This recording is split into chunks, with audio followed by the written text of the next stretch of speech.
just like Yeah, 60s. well, that's the trouble with a lot of people didn't understand, like the '60s as we experienced them. Were I mean, they were, they had a lot of intelligence and good humor. I mean, that was what it was about. What it was about, what for us was fun. It wasn't about. I mean, it was about almost nothing but that.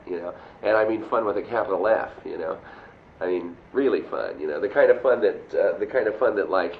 Um, Cops your imagination, and is as fun as you could hope for fun to be. That was what the idea is sort of about, music. And I mean, as far as our whatever we do, the fact that we have an audience, which is, I mean, we have a lot of people in our audience who are like the 16-year-olds of today, and they're what we're doing is no mystery to them. They experience it just like anybody does. I mean, you know what I mean? It's like the thing that we're doing is, I mean, as far as I'm concerned, it's part of what music is about. And it's not. But I have a question on that too. That another criticism is you just can't say everybody. It's an old fart trip. The Grateful Dead attract young kids, new young kids all the time. Yeah. Who are digging it. Not because they're morons, but because they're there for a reason. That's right. And so there are things. I never liked the whole 50s, 60s, 70s chunks. They're for one thing, it's an artificial, to assume that anything happens in 10-year periods. I mean. The 70s were kind of a snooze. Yeah. And, right. And I thought, oh shit. Now what's left for the 80s if we're going to slice it up? Does that mean we take the decades where there was actual spontaneous happenings, and then we'll just rehash the whole fucking thing for 40 years, or what? Who knows? One would hope not, Well, there's a guy in the city, John Bryan, that's put out a new underground paper. Have you seen, called San Francisco's Appeal to Reason? Oh, too much. I'd like to see it.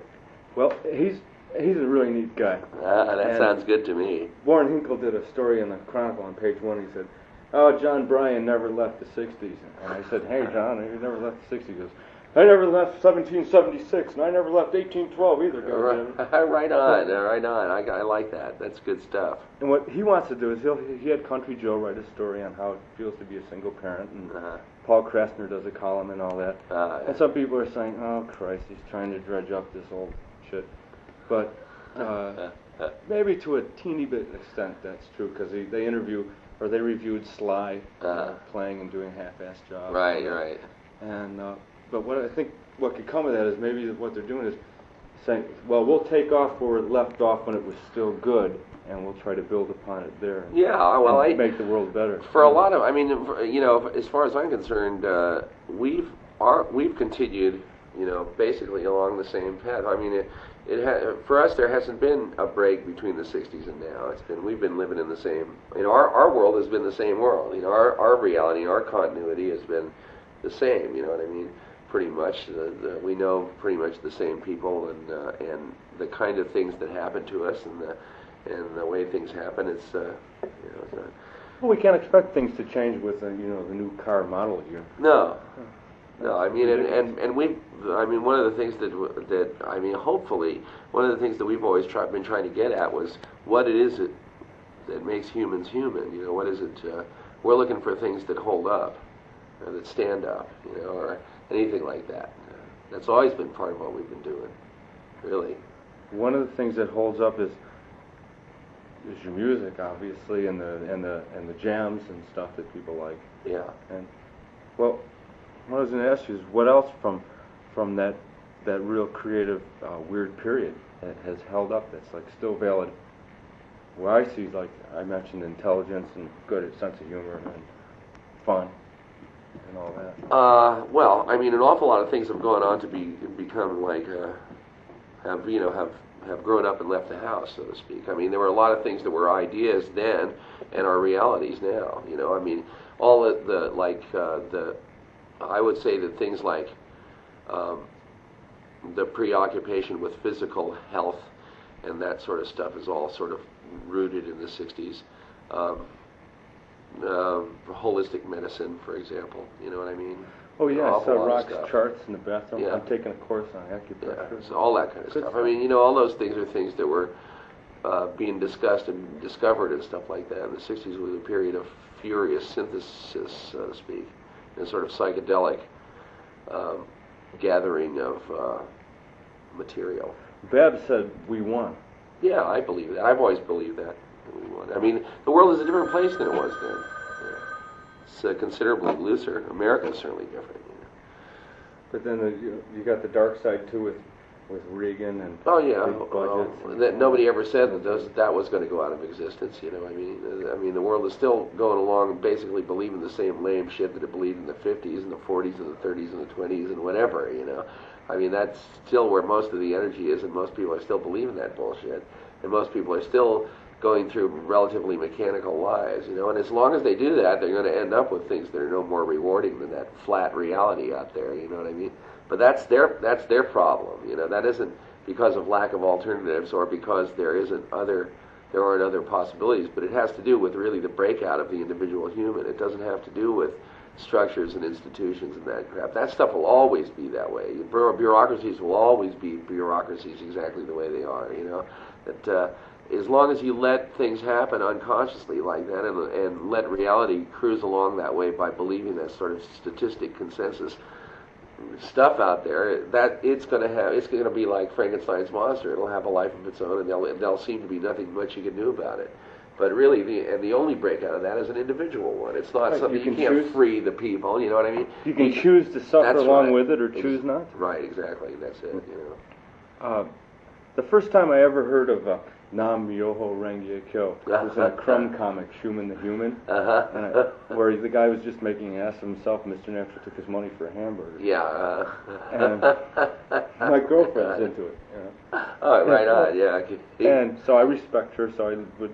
Okay, she's got to go chant in the morning. She's got to chant in the evening. That's nice. And I thought, well, Jesus, you know, the whole world's going to go great because you're going to say these words. Well, whatever you need, you know, I mean, whatever you think you need is fine with me, you know what I mean? They all represent disciplines. I believe that anything that you can believe in and focus your attention on to any great degree and put your whole self into will work for you. You know, it's only a matter of time. I've seen it work for people in every conceivable discipline, you know what I mean? Because a lot of my friends went off into the spiritual world, you know, and they have wonderful lives behind it, you know, and it's because they have some way to measure themselves, you know, in a day-to-day way, and then you can do it with anything that's a discipline like that is a way to measure yourself. So choose your mumbo jumbo as long as it works. Right, and anything like that you put energy into, it'll never burn you. I mean, it always has to do with it works as well as you apply yourself to it. I mean, for some reason, we humans like to have forms, you know, of some kind. So, and my belief is any form will do. It's the human that fuels it, you know what I mean? Yes. I've been reading this. She gets this newspaper, World Tribune, and I've been reading, you know, they always say, yeah, you got to chant this every day and do this and that. So, you know, I glossed over that part, read what they got to say. Right. And it all rings really true. So now it would be really unfair of me to say, yes, the Grateful Dead reflect Orthodox Buddhism. It wouldn't be fair, and I won't do it. Right. But there is a similarity in what you said about, you know, the change comes from the individual. Yeah. And the individual makes the world better. Sure. And the cause and effect and all that. Right. And I think that's what maybe when I want to tell the people that read the IJ is that the Grateful Dead do that nobody else does, is that it's just not some slob rock concert. No. You know, you can have it that way if you want to go there that way. Right. But people generally don't. No, well, what we've done is basically we said, well, maybe there are forms out there that if you apply yourself to, they'll work great for you, but why don't we just come up with our own? And we did that as an act of faith, and it works for us, you know. So, I mean, that leads me to the conclusion, more or less, and may or may not be true, that people can make a choice and even invent their own forms, and if they can apply themselves to them more or less rigorously, it's going to work. I mean, they're going to cough up results, you know what I mean? Yeah, you can read a little bit of Alan Watts and say, oh yeah, this is good, and read a little bit of this and say, this right, will work. synthesize your own, you know, whatever, you know. Yeah, I believe that totally, you know. I did an interview with Nick Gratinitis. My description of him would be a lovable old grouch. Right on. He's such a fart, you know? Yeah, right, a crank. And I was talking to him, he goes, I was talking about the blues, and he was telling me, yeah, the guys he really liked were the Chicago guys in the 50s. And rah, rah, rah. Right. And he said, well, yeah, no matter what you do, once you're past 30, you're just working. Yeah, that's the way it is with him, I guess, you know.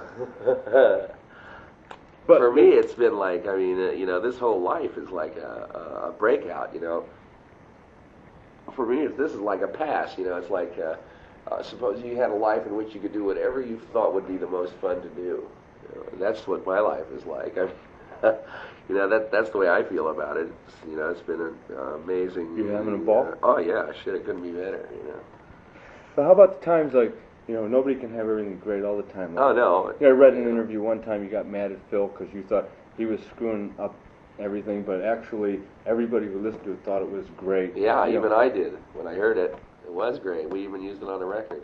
And sometimes it just doesn't. Well, you can be wrong. You Yeah, know? yeah. You could be, you know, grouchy for the time. Sure, I've been wrong a lot. I mean, yeah, there's nothing wrong with that. I mean, you know what I mean? It's like that's part of what being human is, to be wrong occasionally, and to be very wrong sometimes. I mean, but it's just part of being. Just if you're really well, alive, if you're going to take chances, you're going to fuck up sometimes. That's right. If you're going to take chances, you got to expect to fuck up and fall down and fuck up sometimes. You know what I mean? And that's part of it. And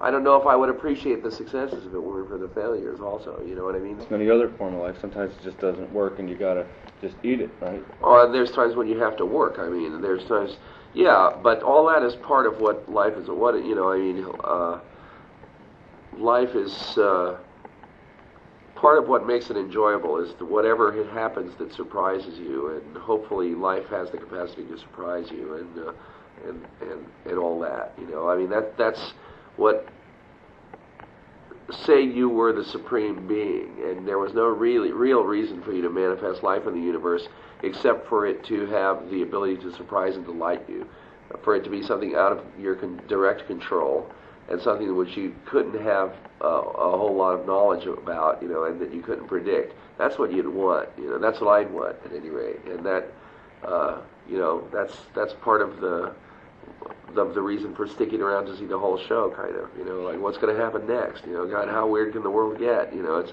all this stuff is part of that, you know, so it's, you wouldn't want to exclude any part of it for fear of missing some things, you know what I mean? Oh yeah, I do. Yeah. Especially the part about, you know, just, if not, to me, I would say, if nothing else, stick around to see what the next movie is. Right, what really. the hell? Exactly, right, exactly.